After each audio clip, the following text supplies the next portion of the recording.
अलाउद्दीन खिलजी जब चाहे जिसके घर से डोली अपने हरम में बुलवा लेता था। खिलजी के खौफ से दुल्हन के परिजन उसे डोली में बिठाकर अलाउद्दीन के पास भेज दिया करते थे और जब खिलजी का मन भर जाता तो वह कुछ दिन उपरांत दुल्हन को वापस भिजवा देता था। इसी दौरान किसी ने अलाउद्दीन खिलजी को खबर दी कि कोयला पाटन के राजा सिहट देव की रानियां बहुत ही खूबसूरत है। जैसे अलाउद्दीन खिलजी ने अपनी कुदृष्टि रानी पद्मिनी पर डाली थी, उसी प्रकार अलाउद्दीन खिलजी ने सिहट देव जी को शाही फरमान भिजवाया, जिसमें धमकी भरे शब्दों में सिहट देव को उनकी रानियों को खिलजी के हरम में भिजवाने की बात कही गई थी और अगर उन्होंने ऐसा नहीं किया तो युद्ध के लिए तैयार रहे। खिलजी का फरमान सुनते ही सिहट देव जी का खून खोल उठा। उन्होंने इसका प्रत्युत्तर देते हुए कहा कि जाओ और खिलजी से कह देना, जब तक सिहट देव की देह में रक्त का एक कतरा भी मौजूद है, मैं रानियों के डोले भिजवाने तो दूर अलाउद्दीन की कुदृष्टि किसी भी हिंदू की जाय पर पड़ने तक नहीं दूंगा। जिस पर चिंतित होते हुए सिहट देव जी के भाइयों ने उनसे कहा, खिलजी की सेना बहुत ही विशाल है, हम मुट्ठी भर सैनिक लेकर उसका सामना कैसे करेंगे। तब रोबीले सिहट देव जी ने सिंह के समान दहाड़ लगाते हुए कहा कि गज थके नहीं गज केसरी,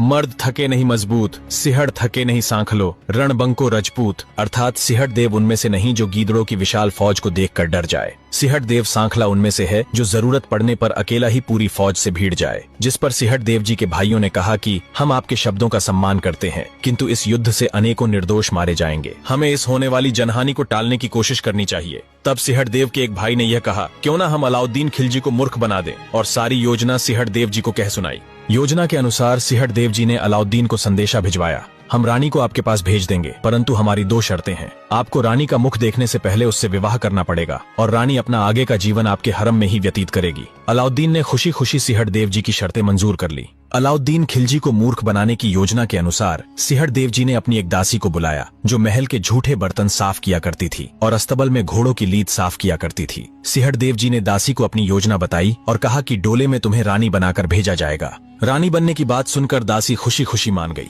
योजना के अनुसार दासी को रानी बनाकर खिलजी के हरम में भेज दिया गया, जहां खिलजी ने उससे विवाह कर लिया। महल में हाथी घोड़ों की लीद साफ करने वाली दासी अब दिल्ली के बादशाह की बेगम बनी बैठी थी। दासी की खुशी का कोई ठिकाना न था। समय गुजरता रहा और कुछ महीने बीत गए। इस दौरान दासी गर्भवती हो चुकी थी। दासी को गर्भ धारण किए हुए 9 महीने बीत चुके थे। दासी असहनीय प्रसव पीड़ा झेल रही थी, किंतु दासी के गर्भ से संतान का जन्म नहीं हो रहा था। खिलजी ने अच्छे से अच्छे दाई, काजी और हकीमों को बुलवाया, किंतु कोई फायदा नहीं हुआ। तब खिलजी की बाकी बेगमों ने आकर दासी से पूछा कि सांखली रानी, आखिर आपकी समस्या क्या है। असहनीय प्रसव पीड़ा झेलते हुए दासी ने कहा, मेरे नगर के महल में एक शिवकुंड स्थित है, अगर उस शिवकुंड का जल लाकर मुझे पिला दिया जाए तो अवश्य ही मेरी प्रसव पीड़ा शांत हो जाएगी और साथ ही मेरे बच्चे का जन्म भी हो जाएगा। जब यह बात अलाउद्दीन खिलजी के कानों में पड़ी तो खिलजी ने तुरंत अपने कुशल घुड़सवारों को बुलाया। उन्हें आदेश देते हुए कहा कि अस्तबल से सबसे तेज दौड़ने वाले घोड़ों को लेकर कोयला पाटन जाओ और वहां स्थित शिवकुंड का जल शीघ्र अतिशीघ्र लेकर आओ। आदेश पाते ही घुड़सवारों ने तुरंत ही अपने घोड़ों की लगाम खींची और रात होते होते कोयला पाटन के मुख्य द्वार पर आ पहुंचे।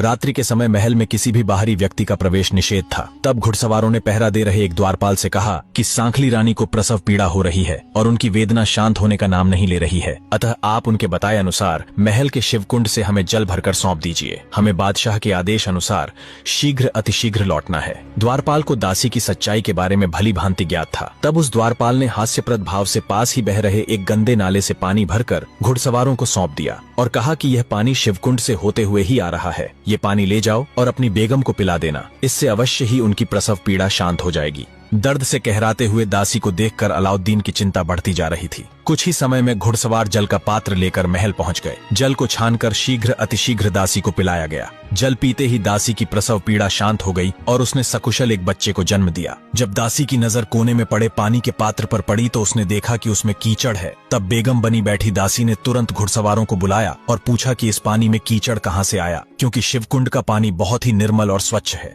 घुड़सवारों ने सारा वृतांत बेगम को कह सुनाया। दासी यह सोचकर अत्यंत दुख में डूब गई कि अगर मैं भी किसी राजा की बेटी होती तो मेरे लिए महल के दरवाजे रात्रि को खोलकर शिवकुंड का निर्मल जल रात को भेजा जाता, न कि मुझे नाले का गंदा पानी भेजा जाता। अपने भाग्य को कोसते हुए एकाएक दासी की आंखों से अश्रुधारा प्रवाहित होने लगी और वह फूट फूट कर रोने लगी। दूसरी तरफ जब अलाउद्दीन खिलजी को यह सूचना मिली तो अपने शहजादे को देखने की इच्छा लिए खिलजी खुशी से दौड़ता हुआ दासी के कक्ष में आ पहुंचा। खिलजी ने जैसे ही कक्ष में प्रवेश किया तो यह देख हैरान रह गया कि इस खुशी के अवसर पर उसकी बेगम फूट फूट कर रोए जा रही है। खिलजी ने जब उनके इस प्रकार रोने का कारण पूछा तो दासी ने कोई प्रत्युत्तर नहीं दिया। तब खिलजी ने अपना प्रश्न दोहराते हुए बेगम से कहा कि सांखली रानी, आप हमें केवल एक बार उसका नाम बता दीजिए, जिसकी वजह से आज इस खुशी के अवसर पर आपकी आंखों से अश्रुधारा प्रवाहित हो रही है।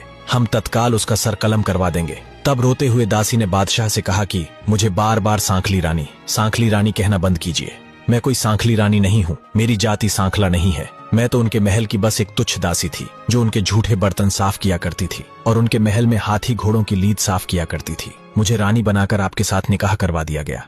इतना सुनते ही अलाउद्दीन खिलजी आग बबूला हो उठा। उसने तुरंत अपने सेना नायक को बुलवाकर कोयला पाटन पर आक्रमण करने का आदेश दे डाला। उसी समय अलाउद्दीन की बेटी वहां आ पहुंची और उसने बादशाह से कहा कि बाबा, आज ही हमारे महल में खुशियों ने दस्तक दी है। अभी अभी तो मेरे भाई का जन्म हुआ है। खुशी के इस अवसर पर आप खून खराबा करने चले हैं, ये उचित नहीं है। ऊपर से मुझे सुनने में भी आया है कि सीहड़ देव को माता भगवती से वरदान प्राप्त है कि उन्हें कोई भी योद्धा पराजित नहीं कर सकता। और हो ना हो, यह बात इसको प्रमाणित भी करती है कि सीहड़ देव ने सैकड़ों बार शत्रुओं को रणभूमि में धूल चटाई है। कहीं खुशियों का ये पल हमारे लिए मातम में न बदल जाए। अतः आप अभी के लिए कोयला पाटन पर आक्रमण करने का विचार छोड़ दीजिए। अपनी बेटी के बार बार विनती करने पर अलाउद्दीन खिलजी मान गया और उसने कोयला पाटन पर आक्रमण करने का विचार बदल दिया। किंतु यह बात बार बार उसके मन को व्यथित किए जा रही थी कि सीहड़ देव सांखला ने उसे मूर्ख बनाकर उसका अपमान किया है। अलाउद्दीन यही सब सोच विचार कर ही रहा था कि उसकी बेटी ने इसका समाधान निकालते हुए अलाउद्दीन खिलजी से कहा कि बाबा, आपके भरोसेमंद सेनापति बदरुद्दीन की कोयला पाटन में अच्छी जान पहचान है, इसलिए आप बदरुद्दीन शाह के साथ समझौता करने का प्रस्ताव कोयला पाटन भेज दीजिए। इतना सुनते ही पहले से क्रोध में तिलमिलाया हुआ अलाउद्दीन अपनी ही बेटी पर भड़क उठा और कहने लगा कि तू कब से हमारे समक्ष हमारे शत्रु का गुणगान किए जा रही है। एक काम कर, तू भी बदरुद्दीन के साथ कोयला पाटन जाकर मर। अलाउद्दीन खिलजी इस बात से भली भांति परिचित था कि राजपूत कभी भी भेजे गए दूत और महिलाओं को क्षति नहीं पहुंचाते हैं। खिलजी के आदेश पर उसकी बेटी को सेनापति बदरुद्दीन के साथ कोयला पाटन भेज दिया गया। कोयला पाटन पहुंचकर सेनापति बदरुद्दीन सीहड़ देव जी सांखला के समक्ष उपस्थित हुआ और स्थिति की गंभीरता बताते हुए सीहड़ देव जी से कहने लगा कि आपके द्वारा इस प्रकार से किए गए छल के परिणाम स्वरूप बादशाह अलाउद्दीन खिलजी आप पर अत्यधिक क्रोधित है और कोयला पाटन पर आक्रमण करने के लिए अपनी सेना तैयार कर रहे हैं। लेकिन अब भी समय है। अगर आप सांखली रानी का डोला बादशाह के हरम में भिजवा देते हैं तो इस युद्ध को अवश्य ही टाला जा सकता है। इतना सुनते ही सीहड़ देव जी ने ऊंची आवाज में प्रत्युत्तर देते हुए कहा कि लागे कुल में दाग दिल्ली डोला भेजता, अरे सिंह मणदरमणि नहीं कोई जिंदा लेवता। अर्थात अगर मैं सांखली रानी का डोला अगर खिलजी के हरम में भिजवा दूंगा तो मेरा कुल कलंकित हो जाएगा। जिस प्रकार एक जिंदा शेर की खाल निकालना असंभव है, जिस प्रकार एक नाग के जिंदा होते हुए उसकी मणि लेना असंभव है, उसी प्रकार सीहड़ देव के जिंदा रहते डोले नहीं भिजवाए जाएंगे। बदरुद्दीन की बात का प्रत्युत्तर देते हुए सीहड़ देव जी ने कहा, किसी माई ने ऐसा पूत न जना होगा जो सीहड़ देव सांखला को भयभीत कर सके। आंखों में क्रोध की ज्वाला लिए सीहड़ देव जी गरजते हुए बोले, इस बात का प्रत्युत्तर तुम्हारे बादशाह अलाउद्दीन खिलजी से मिलकर ही दूंगा। इतना कहकर सीहड़ देव तुरंत अपने घोड़े पर सवार हुए और सीधे दिल्ली आ पहुंचे। बादशाह के भरे दरबार में सीहड़ देव सांखला ने अपने कदम ऐसे आगे बढ़ाए मानो गीदड़ों के झुंड में किसी दहाड़ते शेर ने प्रवेश किया हो। सीहड़ देव जी के दरबार में उपस्थित होते ही बौखलाए खिलजी ने अपनी नीचता का परिचय देते हुए सीहड़ देव जी से कहा, हमारे सुनने में आया है कि तुम्हारी रानियां बहुत ही खूबसूरत है, एक बार मुझे भी उनका खूबसूरत चेहरा दिखा दीजिए। इस पर प्रत्युत्तर देते हुए सीहड़ देव जी ने कहा कि जब तक सीहड़ देव सांखला जीवित है, रानियों का चेहरा देखना तो दूर, तुम्हें रानियों की परछाई देखना भी नसीब नहीं होगा। इस पर अलाउद्दीन खिलजी क्रोधित हो उठा और सीहड़ देव जी से बोला, तो फिर ठीक है, युद्ध के लिए तैयार हो जाओ। बादशाह की चुनौती का प्रत्युत्तर देते हुए सीहड़ देव जी ने कहा, क्या औकात है तेरी बादशाह, लड़े तो मुझसे आए।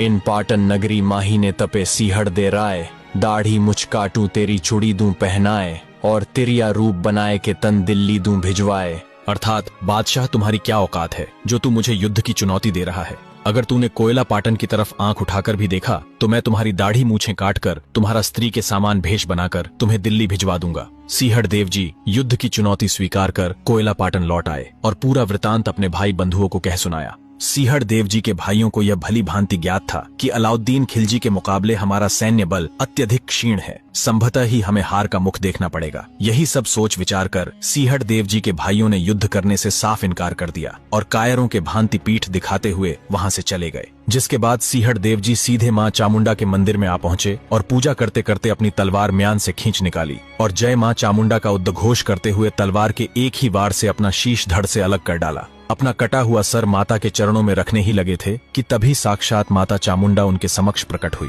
उन्होंने कहा कि सीहड़ देव, मैं तुम्हारी भक्ति से अति प्रसन्न हूँ, तुम चिंता मत करो, मैं रणभूमि में तुम्हारे साथ रहकर दुश्मनों का नरसंहार करूंगी। जब तू रणभूमि में लड़ेगा तो 64 जोगणियां, 52 भैरव, 52 वीर और स्वयं साक्षात भगवती चामुंडा तुम्हारे साथ असुरों का संहार करेगी। माँ भगवती ने सिंहड़ देव को आज्ञा देते हुए कहा कि तुम जाओ और अपना यह कटा हुआ शीश अपनी माता को सौंपाओ और उनसे कहना कि जब तक तुम युद्ध जीत कर वापस नहीं लौट आते, इस कटे हुए शीश को धरती पर न रखें। इन सब के बीच चूंकि बदरुद्दीन के रिश्तेदार भी कोयला पाटन में मौजूद थे, तो बदरुद्दीन और शहजादी ने जब एक बार फिर अलाउद्दीन खिलजी को युद्ध न करने की सलाह दी, तो आग बबूला हुए अलाउद्दीन खिलजी ने उन्हें कहा कि इसी वक्त यहाँ से निकल जाओ, नहीं तो तुम दोनों को भी मौत के घाट उतार दिया जाएगा। जिसके बाद बदरुद्दीन और शहजादी दोनों सिंहड़ देव जी की शरण में कोयला पाटन आ पहुंचे। सिंहड़ देव जी ने अपना कटा हुआ शीश माता को सौंप दिया और माँ भगवती की आज्ञा अनुसार माता से कहा कि माँ, जब तक मैं युद्ध में विजयी होकर वापस न लौट आऊं, मेरा ये शीश जमीन पर मत रखना। इतना कहकर सिंहड़ देव जी युद्ध के लिए रवाना होने लगे। तब उनकी रानियों ने सिंहड़ देव जी का रास्ता रोकते हुए कहा कि आप तो अपना शीश उतार के युद्ध भूमि में वीर गति को प्राप्त होने जा रहे हो, आपके बिना हमारे जीवित रहने का क्या औचित्य है। अतः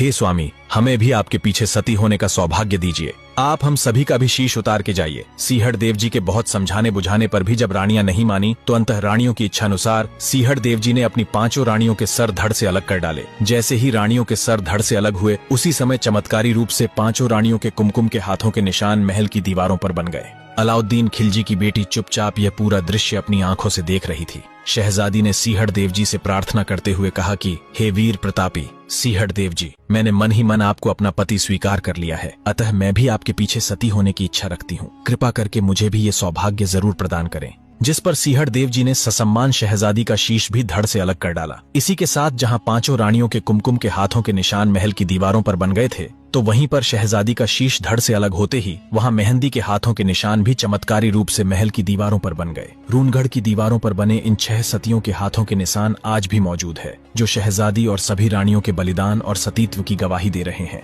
अलाउद्दीन खिलजी की बेटी और अपनी रानियों का सर धड़ से अलग कर सिंहड़ देव जी अपने घोड़े पर सवार हुए और अलाउद्दीन खिलजी की 22 लाख की सेना से युद्ध करने निकल पड़े। अन्याय के विरुद्ध बदरुद्दीन ने भी सिंहड़ देव जी की ओर से युद्ध करने का निश्चय किया और उनके साथ रणभूमि की ओर निकल पड़ा। जहां सिंहड़ देव जी के अपने भाइयों और सैन्य बल ने उनका साथ छोड़ दिया, तो वही मृत्यु के भय से बेखौफ बदरुद्दीन सिंहड़ देव जी के साथ रणभूमि में आ खड़ा हुआ। बदरुद्दीन और सिंहड़ देव जी को 22 लाख की सेना से युद्ध करने आया देख अलाउद्दीन खिलजी ने उनका उपहास करते हुए कहा कि तुम दोनों मेरी सेना के समक्ष एक क्षण भी नहीं टिक पाओगे। तब सिंहड़ देव जी ने कहा कि तुम्हारी इस सेना को मिटाने के लिए सिंहड़ देव सांखला अकेला ही काफी है। इतना कहते ही सिंहड़ देव जी ने रणचंडी माँ भगवती चामुंडा का आवाहन किया कि हे माता मावड़ी, रणभूमि में मेरी लाज रखना। सिंहड़ देव और अलाउद्दीन खिलजी की सेना के मध्य भीषण युद्ध छिड़ गया और देखते ही देखते हजारों शीश सिंहड़ देव जी की तलवार की भेंट चढ़ गए। रणभूमि में सिंहड़ देव जी ने मौत का ऐसा तांडव किया कि पूरी धरती रक्त से लाल हो गई, लहू की नदियां बहने लगी। बिना शीश के लड़ रहे सिंहड़ देव जी का रौद्र रूप देख अलाउद्दीन खिलजी की सेना भांप चुकी थी कि यह कोई साधारण पुरुष नहीं है। अलाउद्दीन खिलजी की सेना को गाजर मूली की तरह काटते हुए वीर सिंहड़ देव जी लगातार आगे बढ़ते जा रहे थे। तब पहले से ही बौखलाए अलाउद्दीन खिलजी ने सिंहड़ देव जी को अपनी ओर आते देखा तो उसके रोंगटे खड़े हो गए। अपनी सेना को पीछे हटने का आदेश देकर अलाउद्दीन खिलजी रणभूमि से भाग खड़ा हुआ।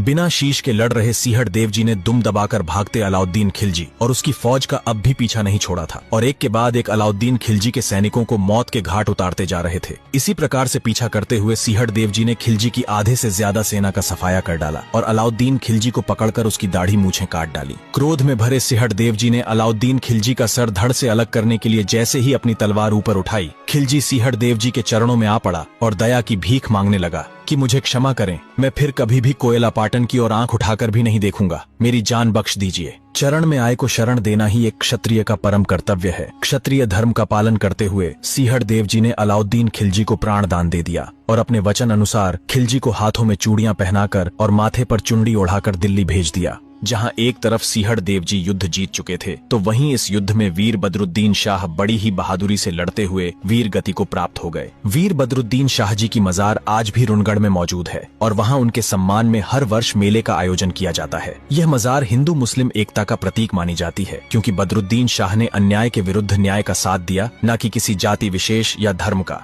बाबा की दरगाह पर हिंदू, मुस्लिम तथा सभी जाति वर्ग के लोग जाकर उनके सम्मान में शीश नवाते हैं। जब सिंहड़ देव जी रणभूमि में विजयी होकर कोयला पाटन की ओर लौटते समय गांव गोवा की कांकड़ अर्थात गांव की सीमा से निकल रहे थे, वहीं दूसरी तरफ सिंहड़ देव जी की माता ने दासियों को आदेश दिया कि आप महल के ऊपर जाके देखो कि मेरा बेटा वापस लौटा या नहीं।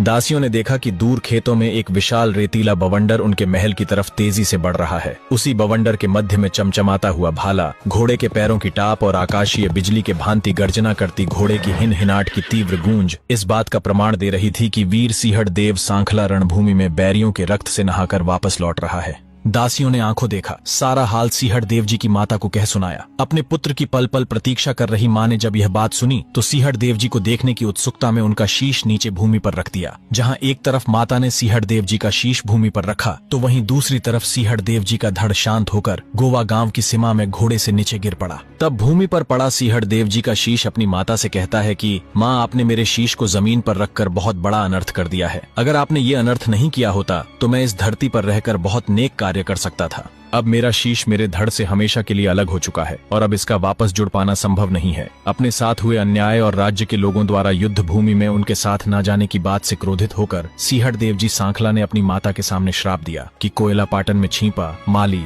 रंगरेजा, सांखला ये जाति कभी नहीं बच पाएगी।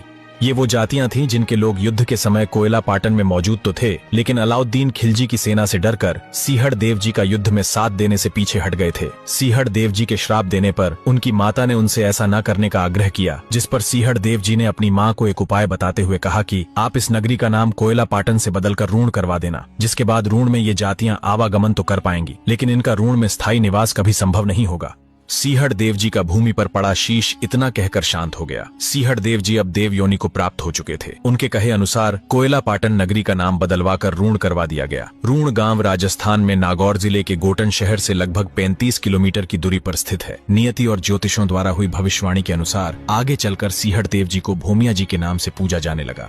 रून नगरी में श्री भूमिया जी महाराज का भव्य मंदिर बना हुआ है। जहां भूमिया जी महाराज के शीश की पूजा की जाती है तो वहां से 25 किलोमीटर दूर गोवा गांव की कांकड़ में भूमिया जी महाराज के धड़ को पूजा जाता है। भूमिया जी महाराज द्वारा अपने जीवन काल में अनेकों बार गायों की रक्षा किए जाने पर उन्हें गौ रक्षक, गौ भक्त के रूप में भी जाना जाता है। जिस दिन सिंहड़ देव जी की माता ने उनका शीश नीचे भूमि पर रखा था वह विक्रम संवत 1311 में आषाढ़ सुदी पूर्णिमा का दिन था और आज भी इसी दिन भूमिया जी महाराज का भव्य जागरण और मेला लगाया जाता है। साथ ही उनके अवतरण दिवस के दिन भी ऋण में भव्य मेले का आयोजन होता है। भूमिया जी महाराज की पूजा राजस्थान, गुजरात ही नहीं बल्कि संपूर्ण भारतवर्ष में की जाती है। भूमिया जी महाराज को भूमिया बाबा के नाम से भी जाना जाता है। गौ माता और बहन बेटियों की रक्षा के लिए अपने प्राणों को न्योछावर करने वाले वीर भूमिया जी महाराज के चरण कमलों में मेरा कोटि कोटि प्रणाम।